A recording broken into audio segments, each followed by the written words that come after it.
Lorsque les frères de Rabbi Eliezer ben Hyrcanos ont vu que celui-ci était parti pour étudier la Torah et donc n'était plus avec eux pour travailler les terres de leur père, ils s'en allèrent voir leur père et lui dire: Papa, ça n'est pas juste qu'Eliezer puisse recevoir comme nous l'héritage. Nous travaillons pour les terres et lui ne travaille plus maintenant, il est parti étudier la Torah. Alors, Hyrcanos décida de s'en aller à Jérusalem pour faire ce qu'on appelle un nidouille, c'est-à-dire faire le vœu de ne pas donner l'héritage à son fils Eliezer. Ceci demandait un protocole d'aller voir le Rav de la génération qui n'était autre que Rabbi Yochanan ben Zakkai, qui, vous l'aurez compris, était le maître de Eliezer, fils de Hyrcanos. Alors que Hyrcanos arrive en ville à Yerushalayim, il se rend compte que c'était un Yom Tov, nous disent nos sages. Un Yom Tov, mais pas comme les autres. C'était le Yom Tov de Rabbi Yochanan ben Zakkai. Qu'est-ce que cela signifie, le Yom Tov de Rabbi Yochanan ben Zakkai? Eh bien, les commentateurs du livre Pirkei de Rabbi Eliezer expliquent qu'il s'agissait d'une Messibat Siyum. On le sait, lorsqu'on vient faire la clôture d'un traité ou d'une étude talmudique, eh bien, on va faire un michté, un festin. On va se réunir, réciter de belles paroles de Torah, prononcer même un kaddish, une prière de sanctification du nom de Dieu. Et là, c'est une véritable fête. En particulier lorsqu'il s'agissait d'une clôture d'études faite par le Gadol Hador, le grand de la génération. Tout le monde était réuni. Pas seulement les gens très pratiquants. Il y avait là-bas, par exemple, Kalba Savoua, celui qui sera plus tard le beau-père de Rabbi Akiva. Et d'autres notables étaient tous assis pour voir ce grand moment de Torah, le Yom Tov de Rabbi Yochanan ben Zakkai. Alors, Hyrcanos arrive, et puis il n'y avait pas trop de place. Vous savez comment ça se passe. Dans des grands galas, dans les grands dîners où il y a de grands rabbanim, pour se frayer un petit chemin et trouver une place, c'est difficile. Ça n'est pas par hasard, mais bien min hashamayim, que la seule place qui fut trouvée pour faire s'asseoir Hyrcanos fut celle qui était juste en face de son fils méconnaissable, devenu Rabbi Eliezer. Alors Rabbi Yochanan ben Zakkai, qui avait compris de qui il s'agissait, et malgré le fait que Eliezer ne lui ait pas divulgué l'identité de son père, eh bien, Rabbi Yochanan ben Zakkai se tourne vers son disciple, Rabbi Eliezer, et lui dit: écoute, tu devrais nous dire quelques mots de Torah. Ça m'honorerait beaucoup.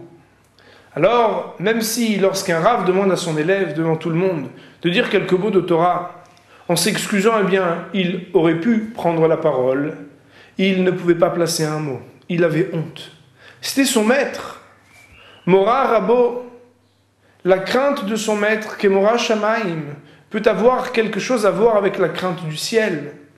Et donc, Rabbi Eliezer, même avec toute sa bonne volonté, ne pouvait pas dire quoi que ce soit, jusqu'à ce que Rabbi Yochanan ben Zakkai lui-même lui dise: écoute, je vais sortir le temps que tu parles. Et il en fut ainsi. Rabbi Yochanan ben Zakkai, pour que Rabbi Eliezer honore l'assemblée de livrets Torah, s'en est allé à l'extérieur, dans le vestibule de la salle. Et là, Rabbi Eliezer, nous disent nos sages, commence à dire des livrets Torah, metukim mitvash, doux, agréable.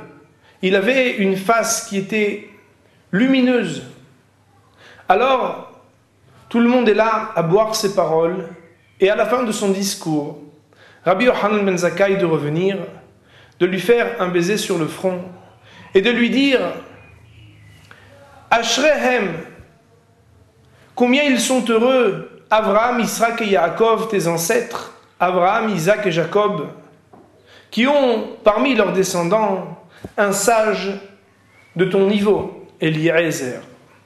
Et là, Hyrcanos, qui était dans la salle, de dire à celui qui était à côté de lui: mais dis-moi, qui c'est ce Rav qui a parlé là, qui vient de finir son discours? On lui dit: c'est Eliezer. En le regardant un peu mieux, et sachant qu'il se rendit à l'époque à Jérusalem pour étudier, il reconnut son fils. Alors, Orkanos se leva et dit devant toute l'assemblée, ça n'est pas Abraham, Yitzhak et Yaakov uniquement qu'il faut bénir et qu'il faut dire qu'ils ont le bonheur d'avoir dans leur descendance un sage du niveau de Rabbi Eliezer. Mais il faut dire heureux Orkanos qui est le père de cet enfant devenu Rabbi, élève de Rabbi Yochanan ben Zakkai.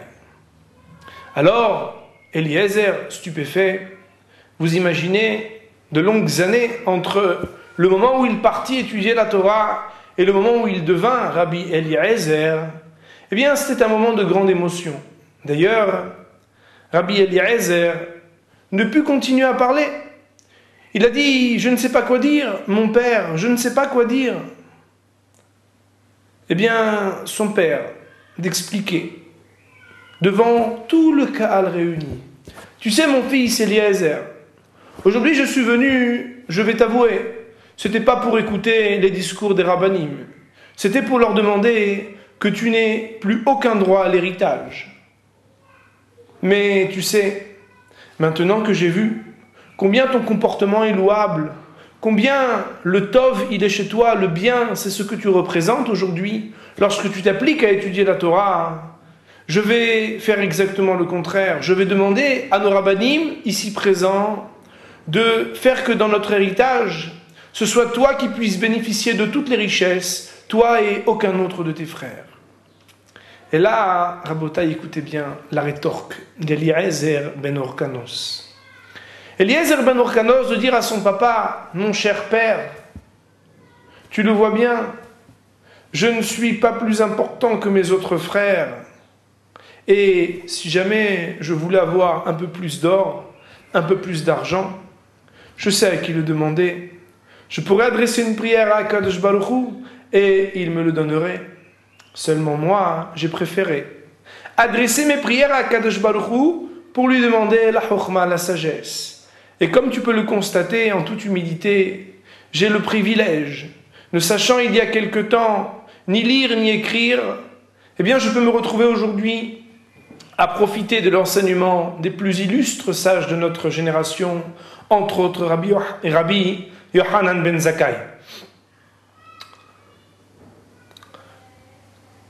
Eliezer ben Orkanos dit donc à son père qu'il ne voudra bénéficier de rien d'autre que d'une part simple et équivalente à ses frères, et que celui qui a les vraies richesses, celui qui donne le véritable héritage à chacun, ça n'est autre qu'Akadosh Baruch Hu. Les commentateurs expliquent que la démarche d'Orkanos, en voulant donner à son fils toutes ses richesses, c'était en fait une réflexion. Il s'est dit, mais moi, je me suis vu assis au premier rang, en face de mon fils, Eliezer. Est-ce que c'est par hasard? Eh bien, tout à l'heure, on a dit que non. Mais ce n'était pas seulement pour mieux voir son fils. Parce que même de loin, lorsqu'il y a un bel orateur, on arrive à le distinguer. C'est parce que c'était une allusion à sa propre vie. Dans sa vie, il était un notable, il était un homme d'affaires très important. Il était au premier plan, sur toutes les affiches, sur toutes les premières pages des journaux. Là où il était assis en premier, cela venait lui révéler que c'était uniquement par le mérite qu'il a eu d'avoir un fils qui, déjà dans ce monde-ci, lui apportait des mérites, et toute sa richesse peut-être ne venait que pour être donné à un fils comme Eliezer. De là, le Rav David Luria nous enseigne que si déjà dans ce monde-ci, la réflexion de Orkanos venait à lui faire entendre que toutes ces richesses, ça n'était pas que pour lui, mais c'était pour que son fils puisse étudier mieux encore la Torah, eh bien, a fortiori, si déjà dans ce monde-ci, les enfants qui étudient la Torah donnent des mérites à leurs parents, même lorsque les parents ont quitté ce monde, le fait de dire des livrets Torah et des shiurim pour l'Eilui Nishmatam Shel Avihem, pour l'élévation de l'âme de nos disparus, c'est aussi une possibilité de leur apporter un autre héritage, une autre richesse, qui est de faire toujours s'élever plus haut l'âme de nos anciens, de nos ancêtres, pour s'approcher toujours plus haut et toujours plus près de la Shekhinah. À bientôt.